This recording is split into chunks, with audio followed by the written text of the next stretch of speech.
A gente vai dar em porrada se não respeitar. Gente fascista. Fascista.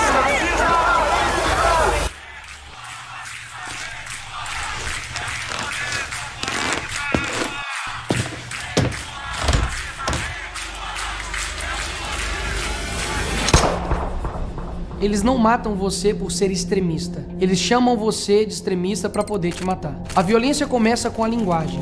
As palavras usadas contra conservadores são munição pesada, que muitas vezes sentenciam a sua morte. Ah, porque vocês querem destruir a família? Sim. Queremos.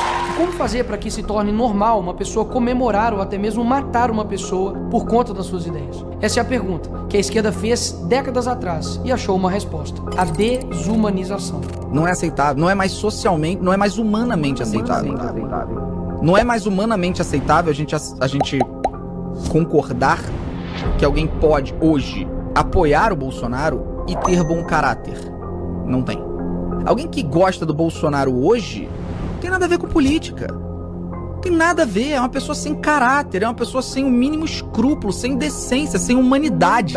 O objetivo? Fazer com que um grupo de pessoas se esqueça de que outros grupos de pessoas são humanos. No último dia 10 de setembro de 2025, o influenciador Charlie Kirk foi baleado dentro de uma universidade, na frente de centenas de jovens, mulheres, idosos, crianças, inclusive na frente de sua esposa e sua filha, que correu em sua direção, assustada, quando ouviu o barulho do tiro, imaginando que poderia ser protegida pelo pai, que tombava por um tiro tomado no pescoço. Os estudantes que estavam lá fazem rodas e começam a orar. Logo depois vem a notícia. To my great fellow Americans, I am filled with grief and anger at the heinous assassination of Charlie Kirk on a college campus in Utah. Charlie Kirk está morto. Até mesmo seus oponentes de debate se comovem com a morte. Afinal, a discordância não deve ser motivo para comemorar a morte de ninguém. Por um outro lado, em minutos, milhares de vídeos comemorando a morte do rapaz. Mataram o Charlie Kirk. Ai, coitado, tomou um tiro, não sei se na cara.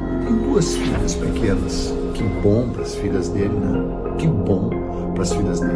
Que vão crescer sem a presença do sujeito repugnante, canalha, racista.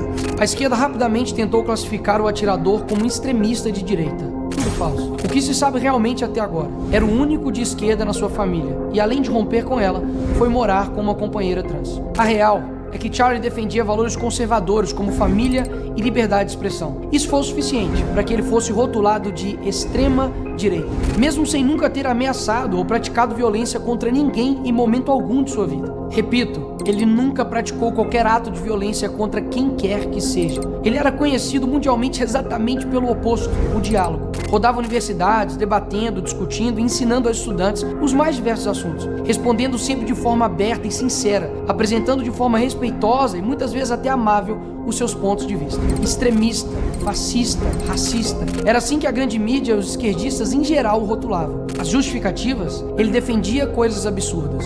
E por isso ele merecia morrer. Eu mesmo não concordava 100% com Charlie. E mesmo que você acredite que ele defendia algo absurdo, ele merecia ter sido assassinado por isso. Uma pessoa não deveria ser livre para falar o que quiser sem que ela mereça tomar um tiro por isso. Porque mesmo o assassino que atentou contra a vida de um pai, destruiu o futuro de uma família, não foi tratado como extremo alguma coisa por absolutamente nenhum veículo da mídia tradicional. Porque, inclusive, não foram taxados de extremistas os inúmeros indivíduos que publicamente comemoraram este ato covarde e revoltante. Vou além, porque alguns dos seus amigos e amigas, talvez até você, ache normal que alguém comemore o assassinato de uma pessoa que apenas publicamente defendia as opiniões que talvez você não concorde. A resposta é simples: programação mental. A força concentrada da grande mídia, que fica falando a mesma coisa o tempo todo, junto com o controle ideológico nas escolas e universidades e a atuação coordenada dos partidos, cria um ambiente cultural perfeito para eles, uma verdadeira fábrica de doutrina.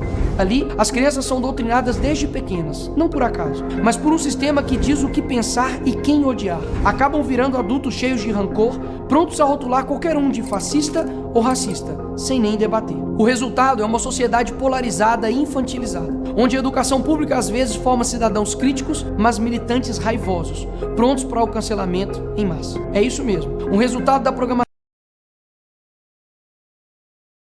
propaganda da grande mídia pelos partidos de esquerda é esse: a desumanização daqueles que discordam das suas ideias, que assim passam a ser merecedores de violência e até morte, como nos atos terroristas da facada do Bolsonaro, do tiro do Trump ou no assassinato do Charlie Kirk. Ora, se alguém é fascista ou nazista, merece o quê? Mas e você, que não concorda com o assassinato de indivíduos que pensam diferente? Será que está livre dessa programação? Reflita. Será que você realmente repudia com a força necessária esses atos? Será que você se posiciona publicamente contra eles? Será que você tem a coragem de confrontar no debate quem os defende? Se a resposta foi não, você também foi programado. Programado para ser um covarde, para aceitar com normalidade atos abjetos. A esquerda não se limita a discordar do adversário, ela precisa negá-lo enquanto ser humano. E isso não vem de agora. Em 1942, os nazistas desumanizaram os judeus.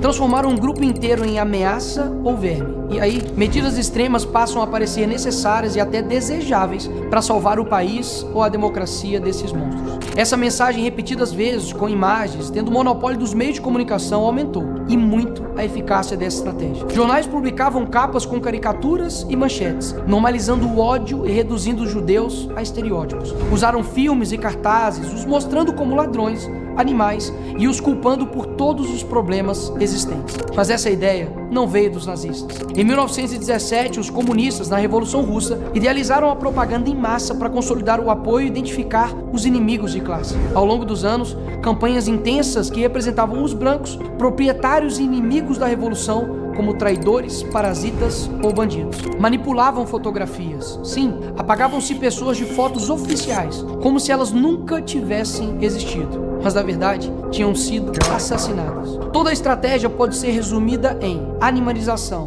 caricatura, negação da humanidade, repetição massiva nos jornais e a manipulação da história. Porque antes do genocídio físico, é necessário que tenha um genocídio cultural. Isso te lembra algo? O candidato do PSL, Jair Bolsonaro, foi vítima agora há pouco de um atentado enquanto fazia campanha em Juiz de Fora, Minas Gerais. Aquela facada, para mim, tem uma coisa muito estranha. Tem uma coisa muito estranha. Uma facada que não aparece sangue em nenhum momento. O ex-presidente dos Estados Unidos, Donald Trump, escapa por pouco de um atentado a tiros. E o pré-candidato à presidência da Colômbia, Miguel Uribe, morreu hoje aos 39 anos. O político da oposição foi atingido por 3 tiros. Essa gente que renasceu no neofascismo tem que ser extirpada.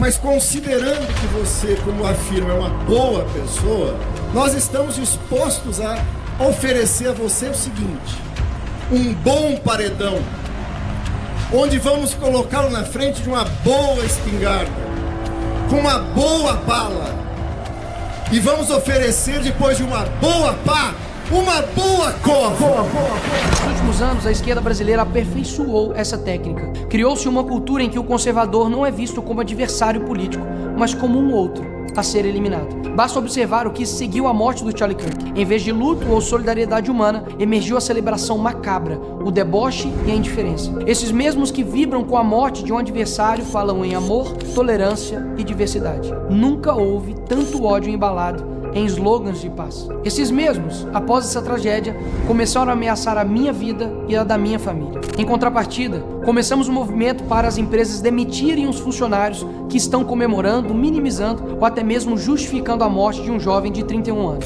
E dezenas já foram demitidos. Descobriram que são livres para falar o que quiser, mas a empresa também é livre para demitir quem quiser.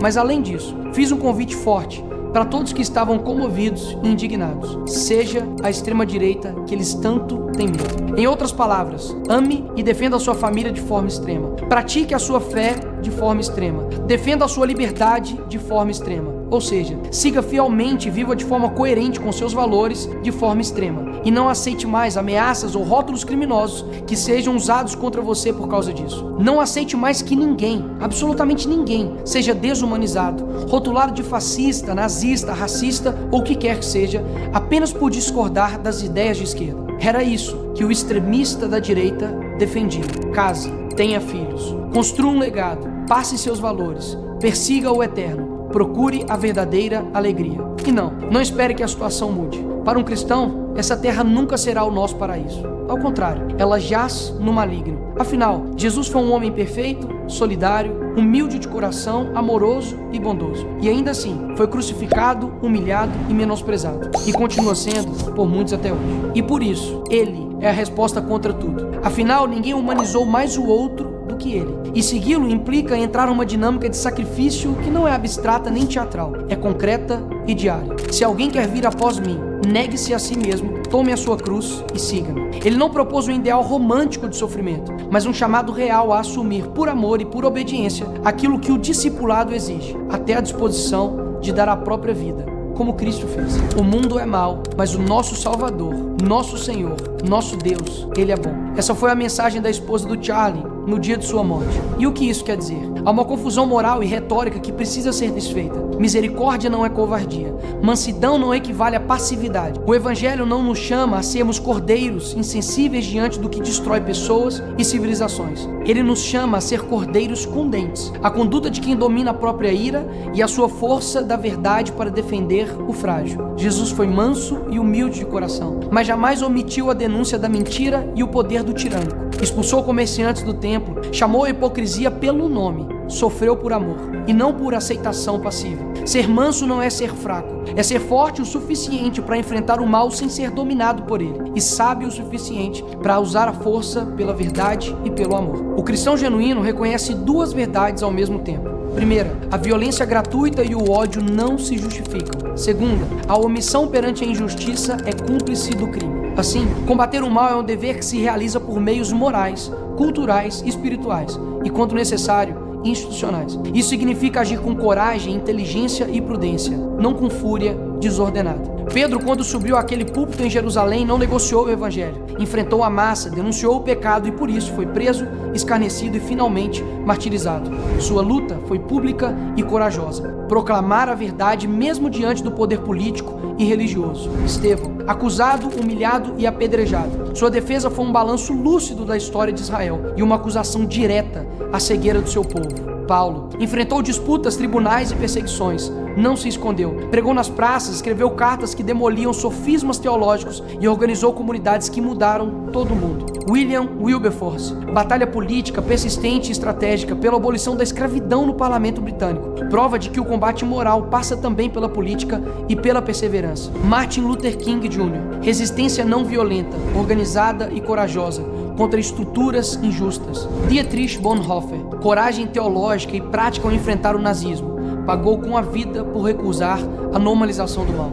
Então, como devemos agir? Denunciar a falsidade e a corrupção com coragem intelectual, estudar, argumentar e expor erros e mentiras. A igreja é a escola de caráter, disciplina, educação moral, formação doutrinária e solidariedade. Mas, infelizmente, inúmeras igrejas têm se convertido em ambientes pautados pela estética do bem-estar, melodias emotivas, uma atmosfera agradável e pregações que amaciam o ego, em vez de proclamarem a verdade que suscita conversão e transformação interior. Precisamos abandonar essas práticas e construir comunidades sólidas. O campo político e jurídico não é terreno proibido, é lugar de batalha. Participar, influir em leis, defender os indefesos, tudo isso é serviço cristão. Produzir cultura, livros, debates, arte e educação para moldar gerações. Quem define a linguagem e a imaginação controla, em larga medida, o futuro. Eles tentaram calar uma voz, acreditando que iriam nos amedrontar. Não. Criar uma geração sem medo, que nem mesmo a morte nos parará. Mas pelo contrário, a morte de um dos nossos somente nos fortaleceu. Porque sabemos que o verdadeiro legado não se enterra com o corpo, mas cresce na coragem de quem fica. Que essa mensagem chegue para milhões de jovens em todo o mundo, que já não são mais os mesmos, desde a morte do Charlie Kirk. Nesse sentido, você está convidado. Seja o extremista que eles tanto têm medo.